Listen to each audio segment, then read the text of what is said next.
Voynich Manuscript. The Voynich Manuscript is an illustrated codex, handwritten in an unknown script referred to as Voynichese. The vellum on which it is written has been carbon dated to the early 15th century, 1404-1438. Stylistic analysis has indicated the manuscript may have been composed in Italy during the Italian Renaissance. The origins, authorship, and purpose of the manuscript are still debated, but currently scholars lack the translation-esque and context needed to either properly entertain or eliminate any of the possibilities. Hypotheses range from a script for a natural language or constructed language, an unread code, cipher, or other form of cryptography, or perhaps a hoax, reference work, i.e. folkloric index or compendium, glossolalia, or work of fiction, e.g. science fantasy or mythopoeia, metafiction, speculative fiction. The first confirmed owner was Georg Bersch, a 17th-century alchemist from Prague.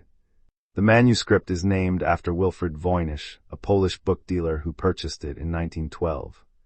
The manuscript consists of around 240 pages, but there is evidence that pages are missing. The text is written from left to right, and some pages are foldable sheets of varying sizes. Most of the pages have fantastical illustrations and diagrams, some crudely colored, with sections of the manuscript showing people, unidentified plants, and astrological symbols. Since 1969, it has been held in Yale University's Voynich Rare Book and Manuscript Library. In 2020, Yale University published the manuscript online in its entirety in their digital library. The Voynich manuscript has been studied by both professional and amateur cryptographers, including American and British codebreakers from both World War I and World War II. Codebreakers Prescott Currier, William Friedman, Elizabeth Friedman, and John Tiltman were unsuccessful. The manuscript has never been demonstrably deciphered, and none of the proposed hypotheses have been independently verified. The mystery of its meaning and origin has excited speculation and provoked study. Description. Codicology. The codicology or physical characteristics of the manuscript has been studied by researchers. The manuscript measures 23.5 by, with hundreds of vellum pages collected into 18 quires. The total number of pages is around 240, but the exact number depends on how the manuscript's unusual fold-outs are counted. The quires have been numbered from 1 to 20 in various locations, using a style of numerals consistent with those used in the 15th century, and the top right-hand corner of each recto right-hand page has been numbered from 1 to 116, using a style of numerals that originated at a later date. From the various numbering gaps in the quires and pages, it seems likely that in the past, the manuscript had at least 272 pages in 20 quires, some of which were already missing when Wilfrid Voynich acquired the manuscript in 1912. There is strong evidence that many of the book's bifolios were reordered at various points in the book's history, and that its pages were originally in a different order than the order they are in today. Parchment, covers, and binding. Samples from various parts of the manuscript were radiocarbon dated at the University of Arizona in 2009. The results were consistent for all samples tested and indicated a date for the parchment between 1404 and 1438. Protein testing in 2014 revealed that the parchment was made from calfskin, and multispectral analysis showed that it had not been written on before the manuscript was created, i.e., it is not a palimpsest.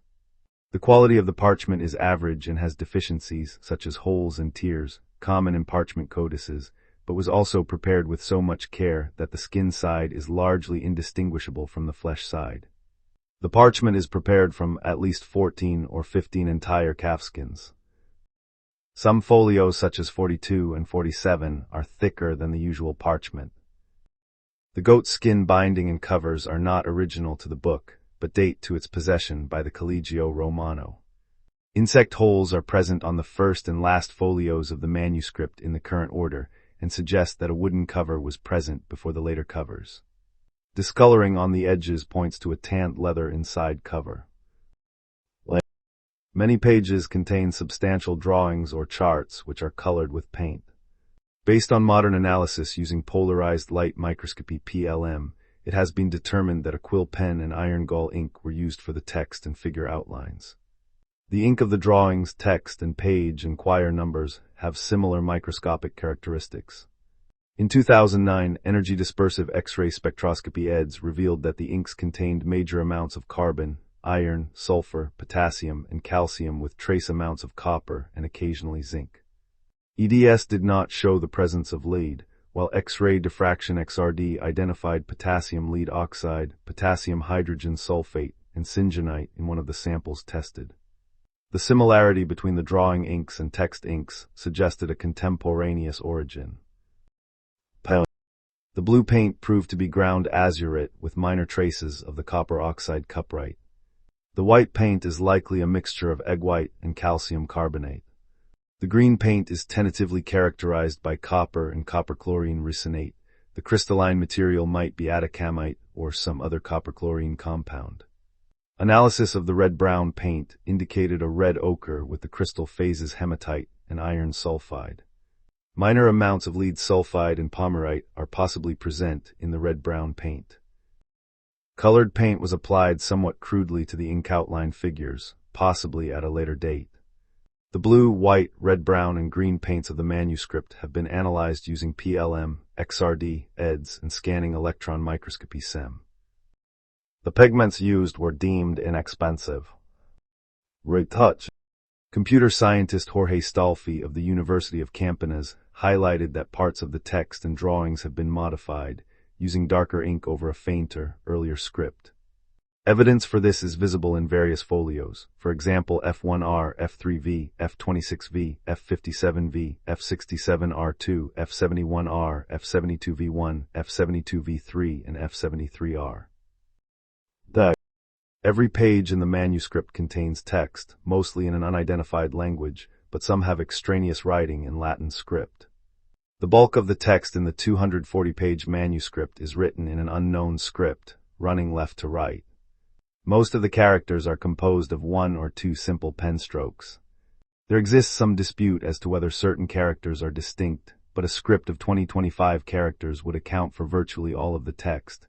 The exceptions are a few dozen rarer characters that occur only once or twice each. There is no obvious punctuation. Much of the text is written in a single column in the body of a page, with a slightly ragged right margin and paragraph divisions, and sometimes with stars in the left margin. Other text occurs in charts or as labels associated with illustrations. The ductus flows smoothly, giving the impression that the symbols were not enciphered. There is no delay between characters, as would normally be expected in written encoded text. Extraneous writing. F1R, a sequence of Latin letters in the right margin parallel with characters from the unknown script. Also, the now unreadable signature of Jacob Jatepanex is found in the bottom margin. F17R, a line of writing in the Latin script in the top margin. F66R, a small number of words in the bottom left corner near a drawing of a nude man have been read as der Mustale, a High German phrase for a widow's share. F70V, F73V, the astrological series of diagrams in the astronomical section, has the names of 10 of the months from March to December written in Latin script, with spelling suggestive of the medieval languages of France, northwest Italy, or the Iberian Peninsula. F116V, 4 lines written in rather distorted Latin script, referred to as Michitones, except for 2 words in the unknown script. The words in Latin script appear to be distorted with characteristics of the unknown language. The lettering resembles European alphabets of the late 14th and 15th centuries, but the words do not seem to make sense in any language. Whether these bits of Latin script were part of the original text or were added later is not known. Only a few of the words in the manuscript are thought to have not been written in the unknown script. Transcription. Various transcription alphabets have been created to encode Voynich characters as Latin characters to help with cryptanalysis, such as the extensible originally European Voynich alphabet EVA. The first major one was created by the first study group, led by cryptographer William F. Friedman in the 1940s, where each line of the manuscript was transcribed to an IBM punch card to make it machine-readable. Statistical patterns. The text consists of over 170,000 characters, with spaces dividing the text into about 35,000 groups of varying length, usually referred to as words or word tokens, 37,919. 8,114 of those words are considered unique word types. The structure of these words seems to follow phonological or orthographic laws of some sort. For example, certain characters must appear in each word like English vowels, some characters never follow others, or some may be doubled or tripled, but others may not. The distribution of letters within words is also rather peculiar. Some characters occur only at the beginning of a word, some only at the end like Greek sigma, and some always in the middle section. Many researchers have commented upon the highly regular structure of the words. Professor Gonzalo Rubio, an expert in ancient languages at Pennsylvania State University, stated, "The things we know as things that occur commonly at the beginning or end of words, such as S or D in our language, and that are used to express grammar, never appear in the middle of words in the Voynich Manuscript. That's unheard of for any Indo-European, Hungarian, or Finnish language."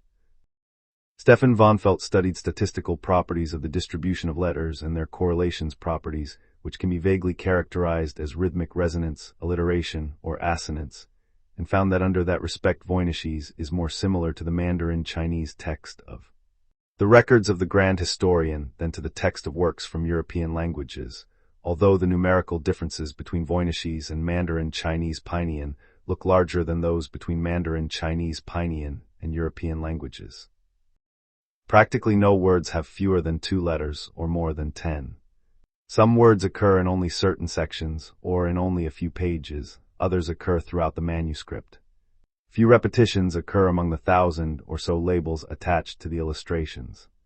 There are instances where the same common word appears up to 5 times in a row. See Zipf's law.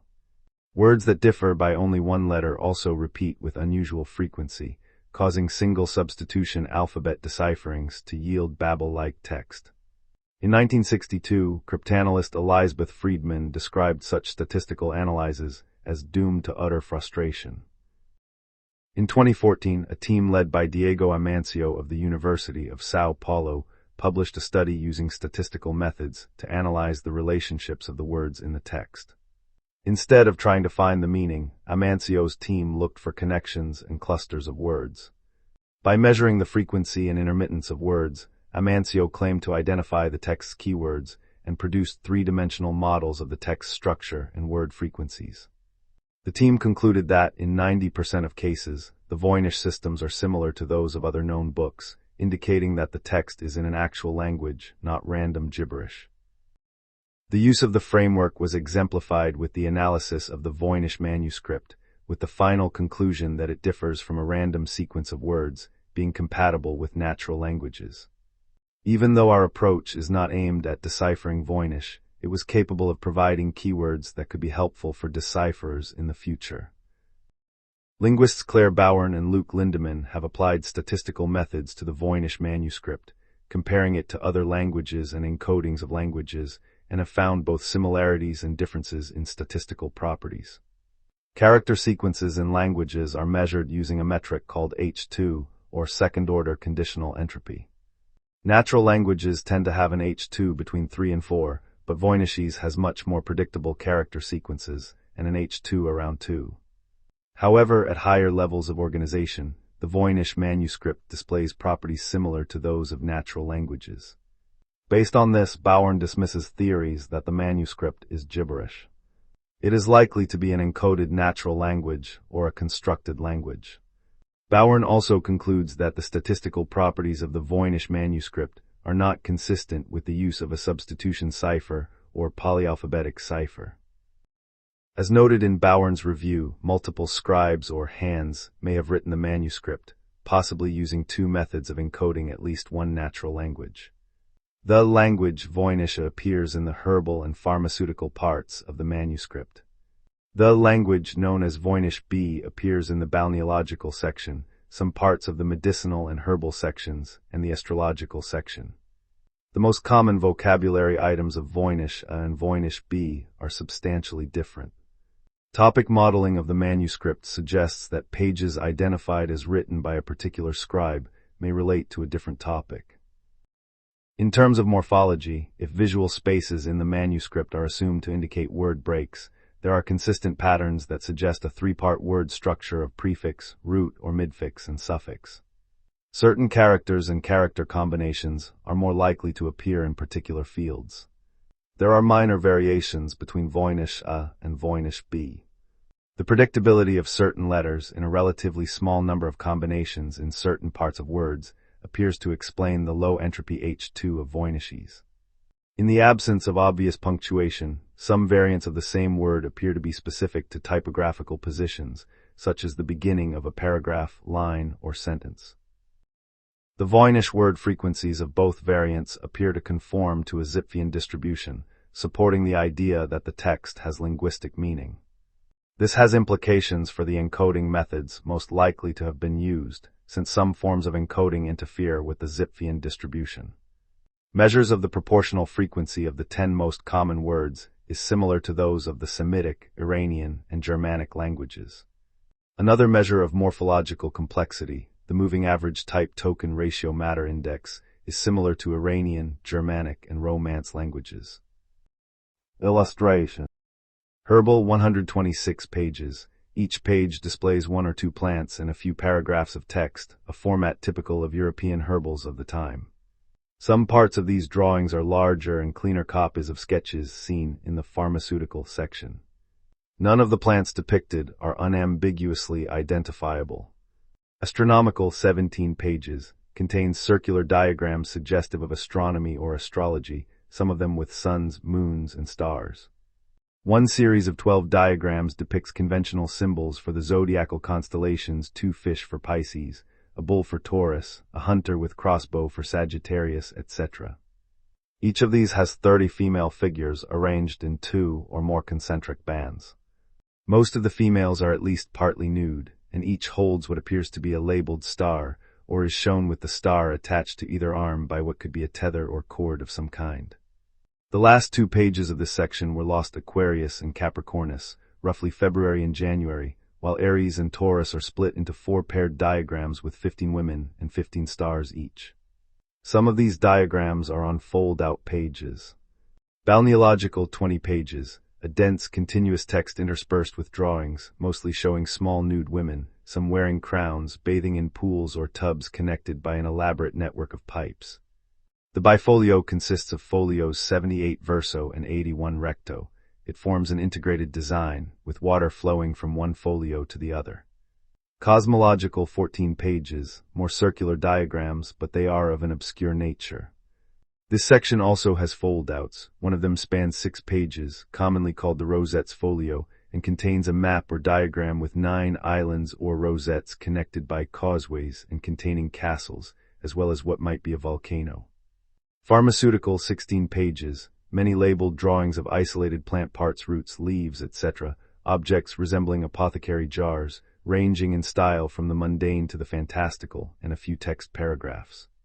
Recipes 25 pages, full pages of text broken into many short paragraphs, each marked with a star in the left margin. Because the text cannot be read, the manuscript is conventionally divided into sections based on its illustrations. Most of the manuscript forms 6 different sections, each typified by illustrations with different styles and supposed subject matter, except for the last section, in which the only drawings are small stars in the margin. The conventional sections are 8 pages contain only text, and therefore cannot be classified in any of those categories. At least 14 folios, 28 pages, are missing from the manuscript. The overall impression given by the surviving leaves of the manuscript is that it was meant to serve as a pharmacopoeia or to address topics in medieval or early modern medicine. However, the puzzling details of the illustrations have fueled many theories about the book's origin, the contents of its text, and the purpose for which it was intended.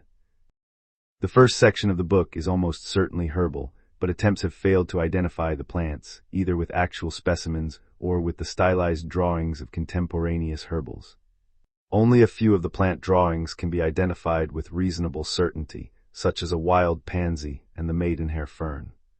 The herbal pictures that match pharmacological sketches appear to be clean copies of them, except that missing parts were completed with improbable details. In fact, many of the plant drawings in the herbal section seem to be composite. the roots of one species have been fastened to the leaves of another, with flowers from a third. Astrological considerations frequently played a prominent role in herb gathering, bloodletting, and other medical procedures common during the likeliest dates of the manuscript. However, interpretation remains speculative, apart from the obvious zodiac symbols and one diagram possibly showing the classical planets. Much of the book's early provenance is unknown, though the text and illustrations are all characteristically European.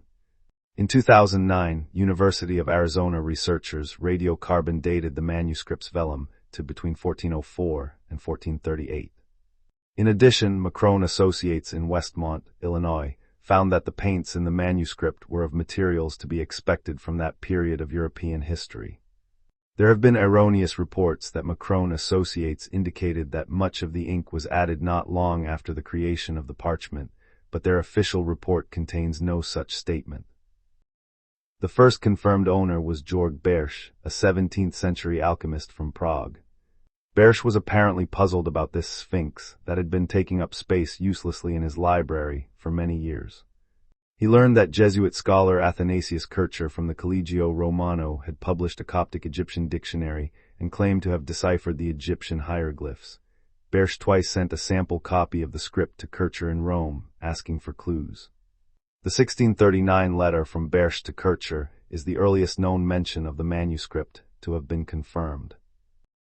Whether Kircher answered the request or not is not known, but he was apparently interested enough to try to acquire the book, which Bersch refused to yield. Upon Bersch's death, the manuscript passed to his friend Jan-Merk Marsai, also known as Johannes Marcus Marsai, then rector of Charles University in Prague. A few years later, Marsai sent the book to Kircher, his longtime friend and correspondent. Marsai also sent Kircher a cover letter in Latin, dated 19 August 1665 or 1666, that was still attached to the book when Voynich acquired it. Reverend and distinguished Sir, Father in Christ. This book, bequeathed to me by an intimate friend, I destined for you, my very dear Athanasius, as soon as it came into my possession, for I was convinced that it could be read by no one except yourself. The former owner of this book asked your opinion by letter, copying and sending you a portion of the book from which he believed you would be able to read the remainder, but he at that time refused to send the book itself. To its deciphering he devoted unflagging toil, as is apparent from attempts of his which I send you herewith, and he relinquished hope only with his life. But his toil was in vain, for such sphinxes as these obey no one but their master, Kircher. Accept now this token, such as it is and long overdue though it be, of my affection for you, and burst through its bars, if there are any, with your wonted success. Dr. Raphael, a tutor in the Bohemian language to Ferdinand Roman III, then King of Bohemia, told me the said book belonged to the Emperor Rudolph, and that he presented to the bearer, who brought him the book 600 ducats. He believed the author was Roger Bacon, the Englishman. On this point I suspend judgment. It is your place to define for us what view we should take thereon, to whose favor and kindness I unreservedly commit myself and remain. At the command of your reverence. Johannes Marcus Marsai of Kronland. Prague, 19th August, 1665 or 1666. The Dr. Raphael is believed to be Raphael Sobiedemniszewski, and the sum of 600 ducats is not an ost of actual gold weight. The only matching transaction in Rudolph's records is the 1599 purchase of a couple of remarkable rare books from Karl Weidmann for the sum of 600 florins. Weidmann was a prolific collector of esoteric and alchemical manuscripts, so his ownership of the manuscript is plausible but unproven. While Wilfrid Voynich took Raphael's claims at face value, the Bacon authorship theory has been largely discredited. However, a piece of evidence supporting Rudolph's ownership is the now almost invisible name or signature, on the first page of the book, of Jacobus Horsicki de Tepanex, the head of Rudolph's botanical gardens in Prague. Rudolph died still owing money to de Tepanex, and it is possible that de Tepanex may have been given the book, or simply taken it in partial payment of that debt. No records of the book for the next 200 years have been found, but in all likelihood it was stored with the rest of Kircher's correspondence in the library of the Collegio Romano, now the Pontifical Gregorian University. It probably remained there until the troops of Victor Emmanuel Roman II of Italy captured the city in 1870 and annexed the Papal States. The new Italian government decided to confiscate many properties of the church, including the library of the Collegio. Many books of the university's library were hastily transferred to the personal libraries of its faculty just before this happened, according to investigations by Xavier Secaldi and others, and those books were exempt from confiscation. Kircher's correspondence was among those books, and so, apparently, was the Voynich Manuscript, as it still bears the ex-libris of Petrus Bex, head of the Jesuit order and the university's rector at the time. Bex's private library was moved to the Villa Mondragon, Frascati, a large country palace near Rome that had been bought by the Society of Jesus in 1866 and housed the headquarters of the Jesuits' Ghisleri College. In 1903, the Society of Jesus Collegio Romano was short of money and decided to sell some of its holdings discreetly to the Vatican Library. The sale took place in 1912, but not all of the manuscripts listed for sale ended up going to the Vatican. Wilfrid Voynich acquired 30 of these manuscripts, among them the one which now bears his name. He spent the next 7 years attempting to interest scholars in deciphering the script, while he worked to determine the origins of the manuscript. In 1930, the manuscript was inherited after Wilfrid's death by his widow Ethel Voynich, author of the novel The Gadfly and daughter of mathematician George Boole.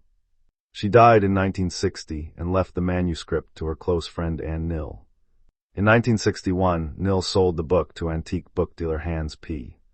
Krauss was unable to find a buyer and donated the manuscript to Yale University in 1969, where it was catalogued as MS 408, sometimes also referred to as Voynich MS 408. Timeline of ownership.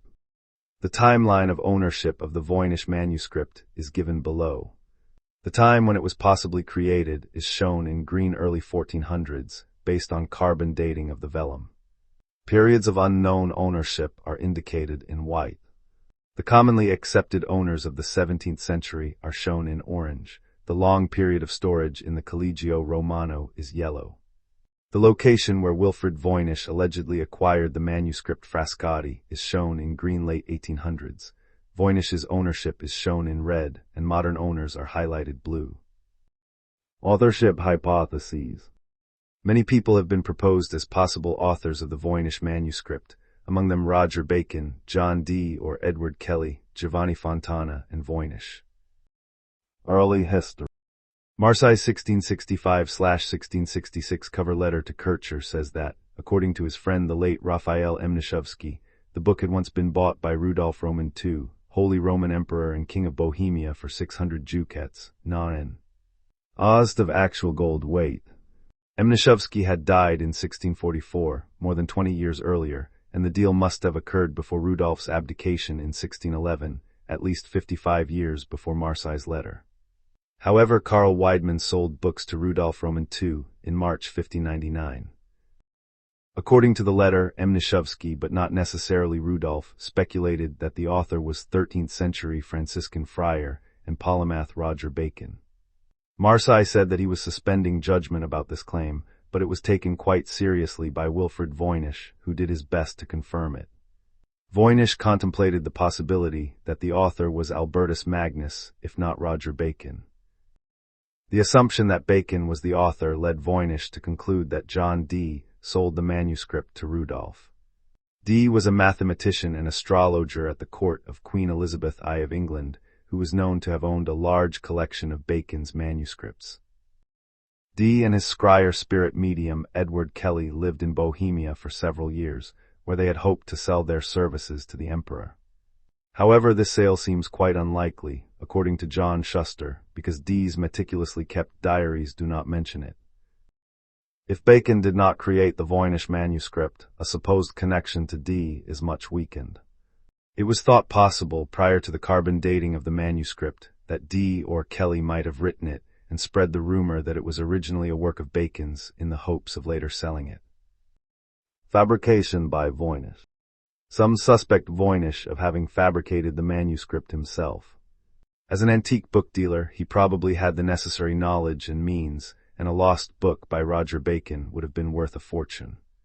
Furthermore, Bersch's letter and Marseille's letter only establish the existence of a manuscript, not that the Voynich manuscript is the same one mentioned. These letters could possibly have been the motivation for Voynich to fabricate the manuscript, assuming that he was aware of them. However, many consider the expert internal dating of the manuscript and the June 1999 discovery of Bersch's letter to Kircher as having eliminated this possibility.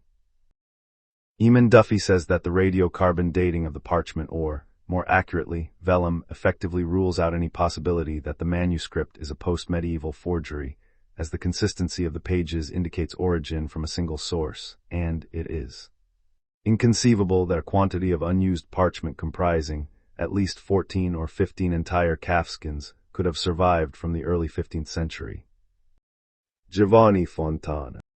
It has been suggested that some illustrations in the books of an Italian engineer, Giovanni Fontana, slightly resemble Voynich illustrations. Fontana was familiar with cryptography and used it in his books, although he did not use the Voynich script but a simple substitution cipher. In the book Secretum de Tesoro Experimentorum Imaginationis Hominum Secret of the Treasure Room of Experiments in Man's Imagination, written c. 1430, Fontana described mnemonic machines, written in his cipher. That book and his Bellicorum Instrumentorum Liber both used a cryptographic system, described as a simple, rational cipher, based on signs without letters or numbers. Other theory. Sometime before 1921, Voynich was able to read a name faintly written at the foot of the manuscript's first page, Jacob Tepanex.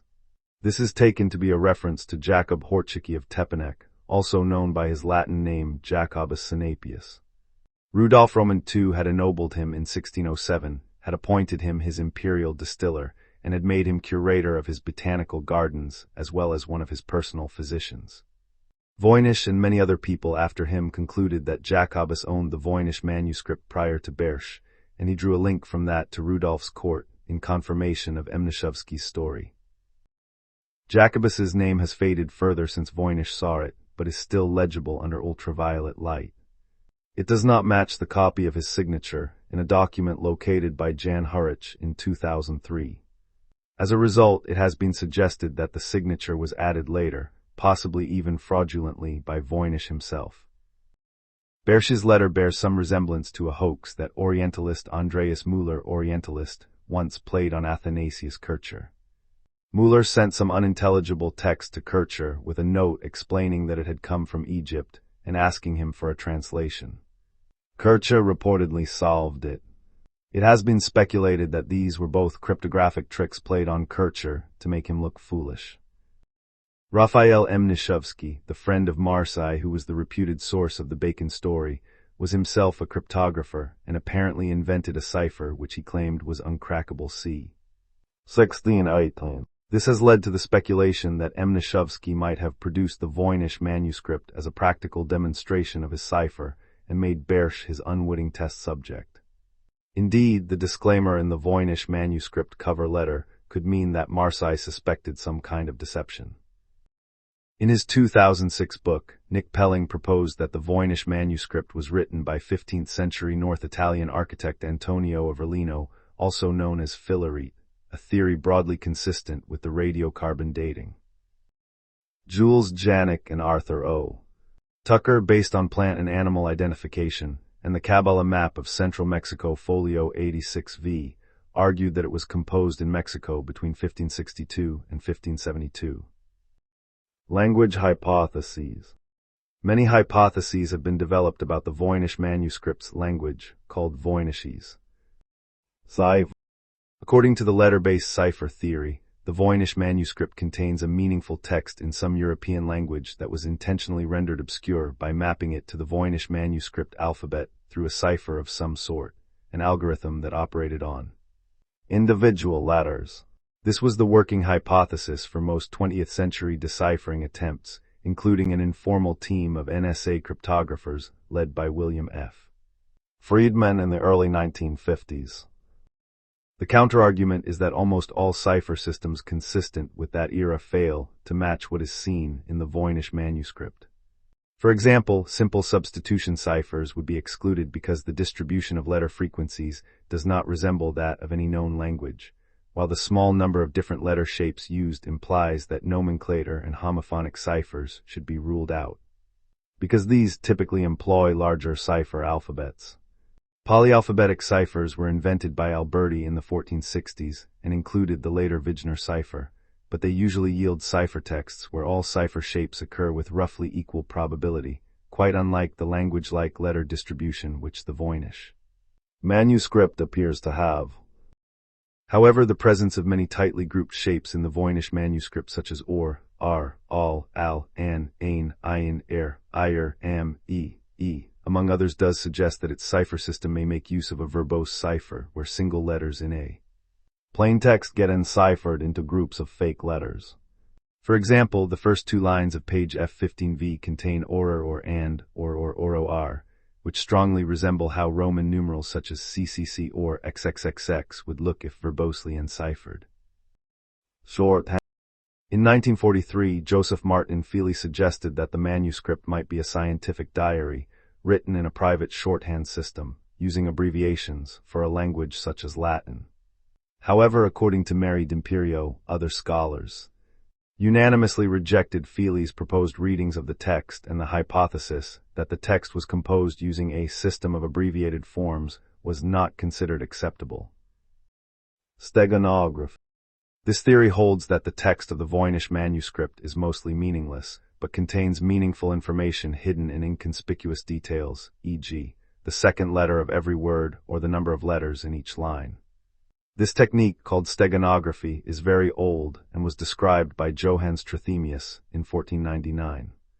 Though the plain text was speculated to have been extracted by a Cardan grill and overlay with cutouts for the meaningful text of some sort, this seems somewhat unlikely because the words and letters are not arranged on anything like a regular grid. Still, steganographic claims are hard to prove or disprove because stegotexts can be arbitrarily hard to find. It has been suggested that the meaningful text could be encoded in the length or shape of certain pen strokes. Natural language. Statistical analysis of the text reveals patterns similar to those of natural languages. For instance, the word entropy about 10 bits per word is similar to that of English or Latin texts. Amancio et al. 2013 argued that the Voynich manuscript is mostly compatible with natural languages and incompatible with random texts. The linguist Jack Guy once suggested that the Voynich manuscript text could be some little-known natural language, written plaintext with an invented alphabet. He suggested Chinese in jest, but later comparison of word length statistics with Vietnamese and Chinese made him view that hypothesis seriously. In many language families of East and Central Asia, mainly Sino-Tibetan Chinese, Tibetan and Burmese, Austroasiatic Vietnamese, Khmer, etc., and possibly Thai, Lao, etc., morphemes generally have only one syllable. Child 1976, a linguist of Indo-European languages for the U.S. National Security Agency, proposed that the manuscript was written in a hitherto unknown North Germanic dialect. He identified in the manuscript a skeletal syntax, several elements of which are reminiscent of certain Germanic languages, while the content is expressed using a great deal of obscurity. In January 2014, Professor Stephen Bax of the University of Bedfordshire made public his research into using bottom-up methodology to understand the manuscript. His method involved looking for and translating proper nouns in association with relevant illustrations in the context of other languages of the same time period. A paper he posted online offers tentative translation of 14 characters and 10 words. He suggested the text is a treatise on nature written in a natural language rather than a code, but no further work has been done since Bax's death in 2017. Deep learning has been proposed as a computing method for analyzing language families to which the manuscript's alphabet could be related. In 2023, researchers used deep learning algorithms to demonstrate that, out of a representative sample of 7 ancient Indian scripts, the strongest resemblance was to Kajki. Tucker and Talbert 2014 published a paper claiming a positive identification of 37 plants, 6 animals, and 1 mineral referenced in the manuscript to plant drawings in the Libellus de Medicinalibus Indorum Herbis or Badianus manuscript, an Aztec herbal written in 1552.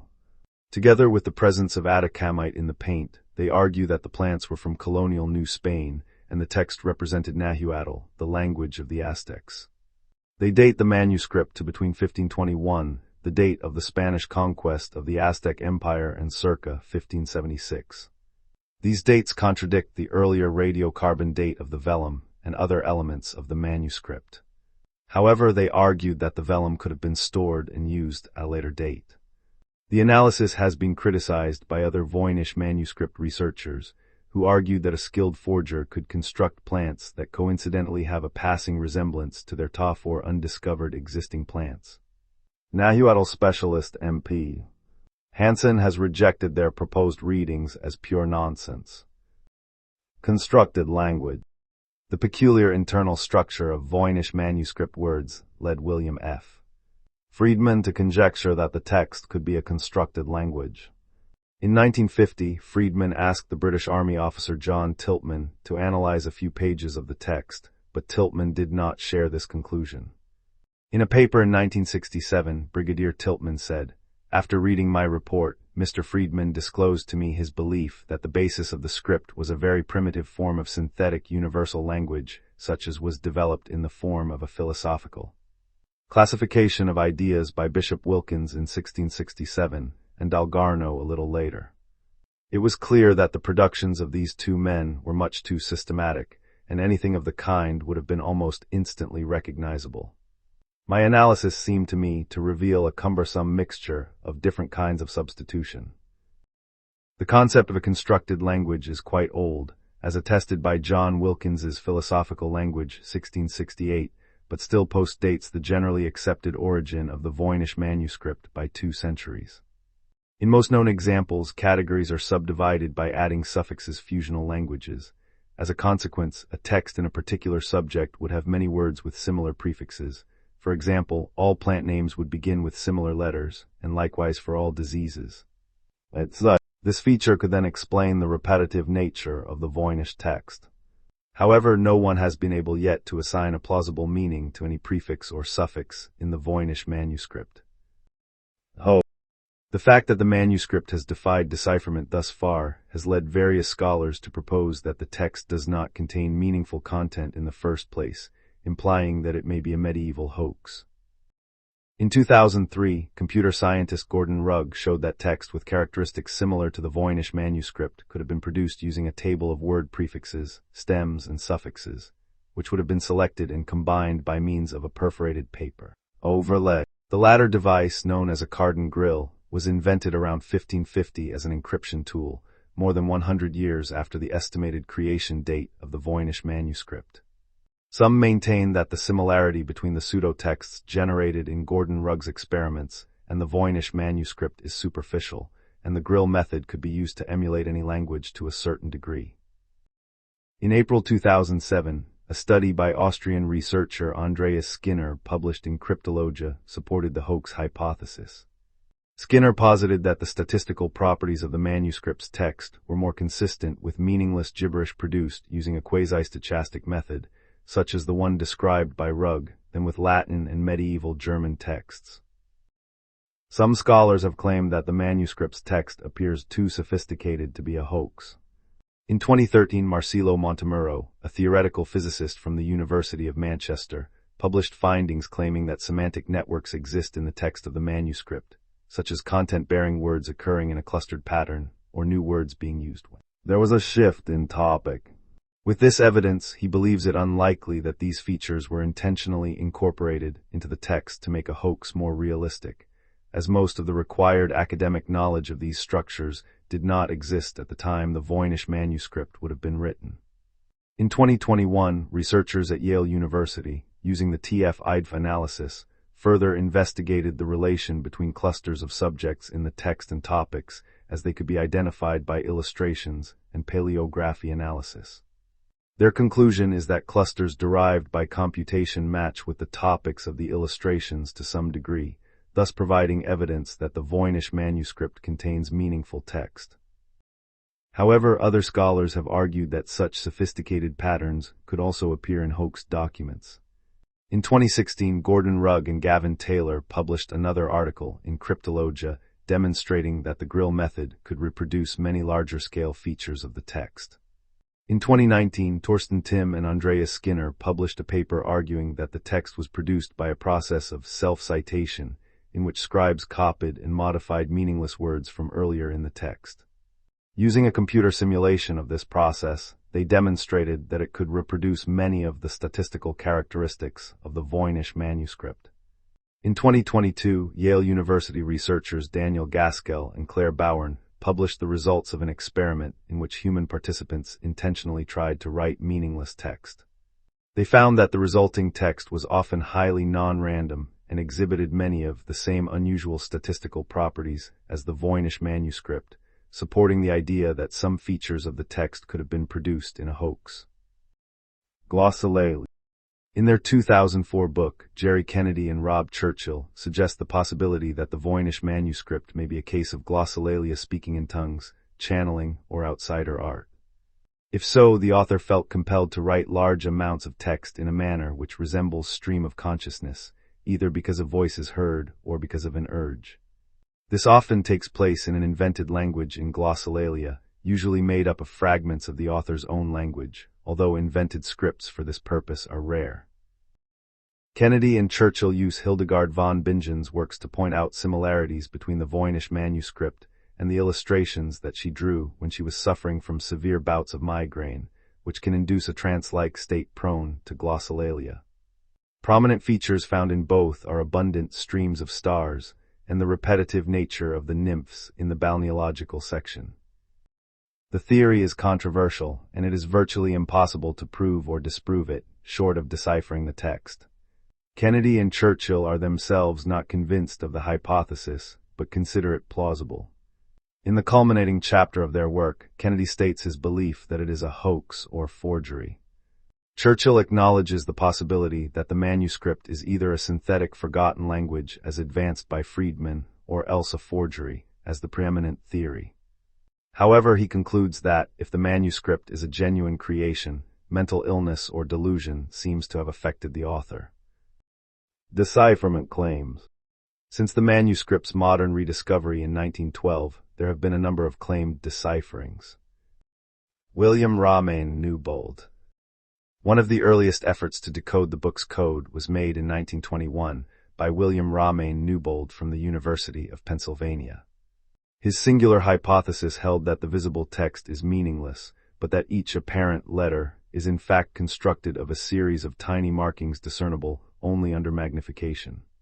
These markings were supposed to be based on ancient Greek shorthand, forming a second level of script that held the real content of the writing. Newbold claimed to have used this knowledge to work out entire paragraphs proving the authorship of Bacon, and recording his use of a compound microscope 400 years before van Leeuwenhoek.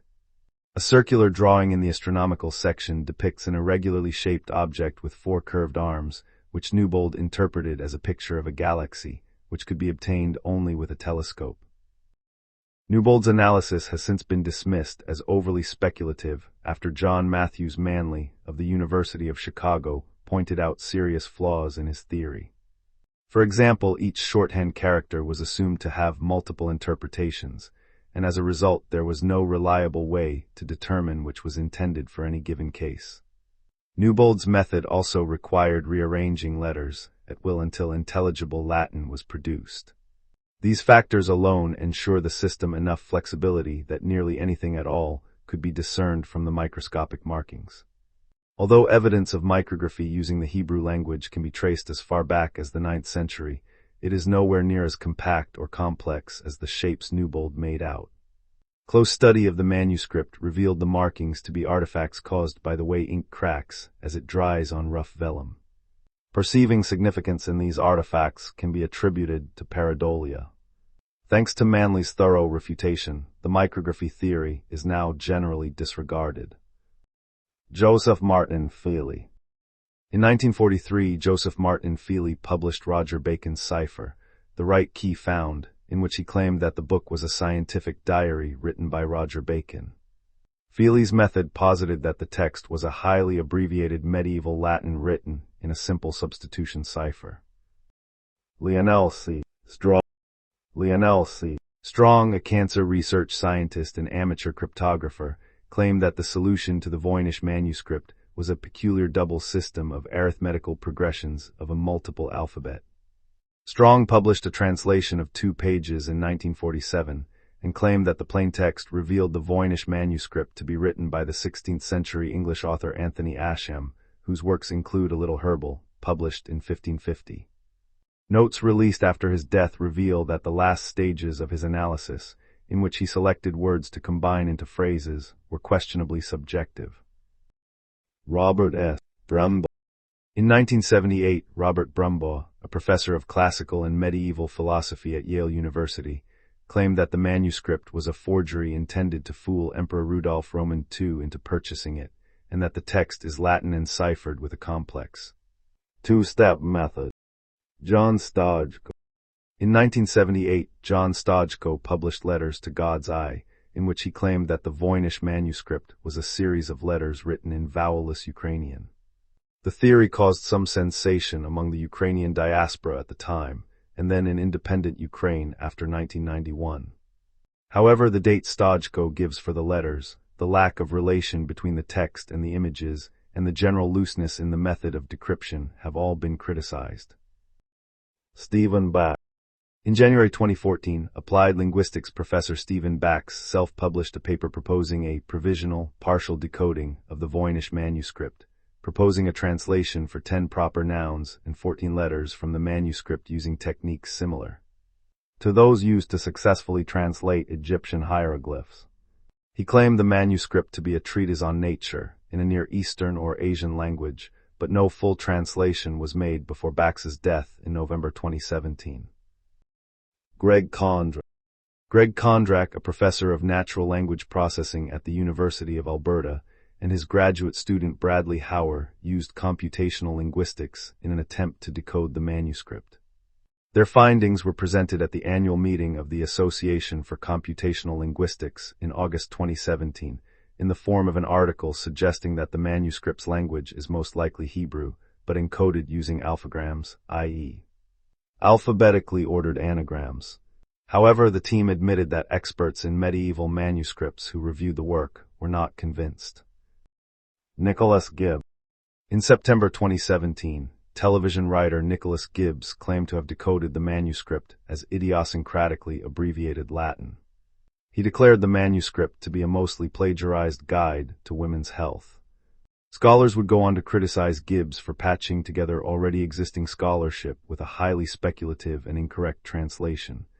Lisa Fadgen Davis, director of the Medieval Academy of America, stated that Gibbs' decipherment doesn't result in Latin that makes sense.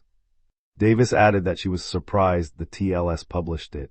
Other researchers concurred. Ahmet Ardis. In February 2018, Ahmet Ardis, a Turkish-Canadian electrical engineer with an interest in Turkic linguistics, claimed that the manuscript is written in a language variety derived from Old Turkic. The text was written using phonemic orthography, meaning the manuscript's author spelled out words as they were heard phonetically. Ardis began deciphering the manuscript 4 years earlier with the help of his 2 sons. Ahmet noticed that the words in the book appeared to be built of repetitive roots with prefixes and suffixes added. It reminded him of his native Turkish. At first he found 7 characters that were the same as Old Turkic, and slowly the language revealed itself. Other illustrations allowed them to match up Old Turkic words with the images pictured, reported the Canadian press. Ardis' team claimed to have deciphered and translated at least 300 words, and is confident there is now sufficient vocabulary to read at least 30% of the manuscript.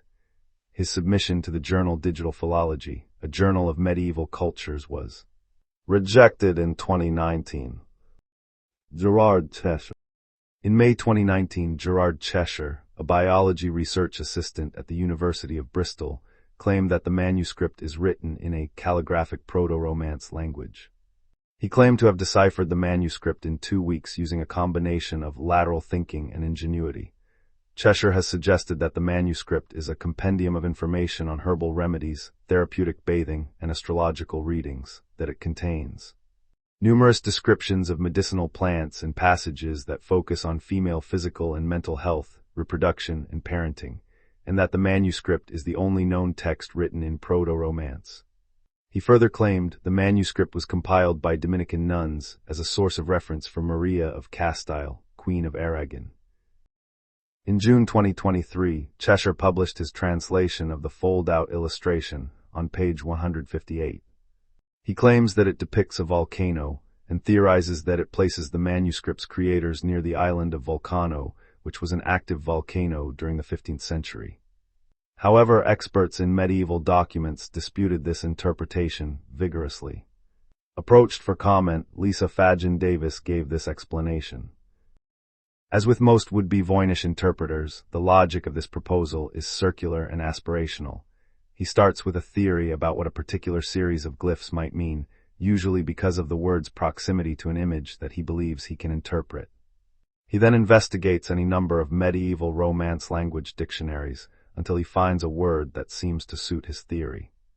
Then he argues that because he has found a Romance language word that fits his hypothesis must be right. His translations from what is essentially gibberish, an amalgam of multiple languages, are themselves aspirational rather than being actual translations.